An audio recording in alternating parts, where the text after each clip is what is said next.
Nung isang araw, tinuro namin yung pagpapakain ng manok. 38 grams, pero pag maganda na yung katawan, kasi mga bagong tali sila, gawin nyo na lang 35. Tapos maintenance na yun, dire-diretso.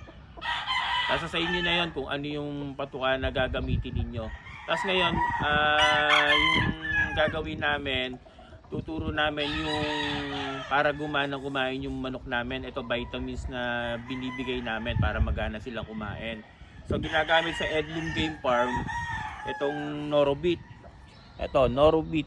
Ito yung ginagamit ng Edlum Game Farm para gumanang kumain yung mga manok dito.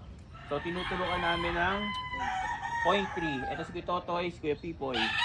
0.3 sa sa pitso.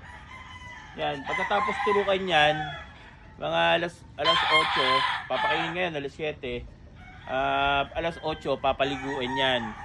So sinasabi ko, ulitin ko ulit, ang pakain namin dito sa Edlum Game Farm ay 38 grams. 38 grams. Pero pag maganda na yung katawan, 35 grams na lang. Yan, para magandang malakas kumain yung mga manok. Tinuturukan namin itong gamot na to. Ito yung vitamins nila. Norobit.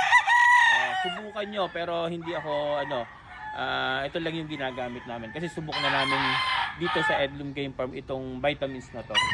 Thank you. Lang po, paki-like, follow, tapos paki-share yung video na to sa aking TikTok, sa page at saka sa Facebook page at saka sa YouTube channel. Thank you mga kasabong.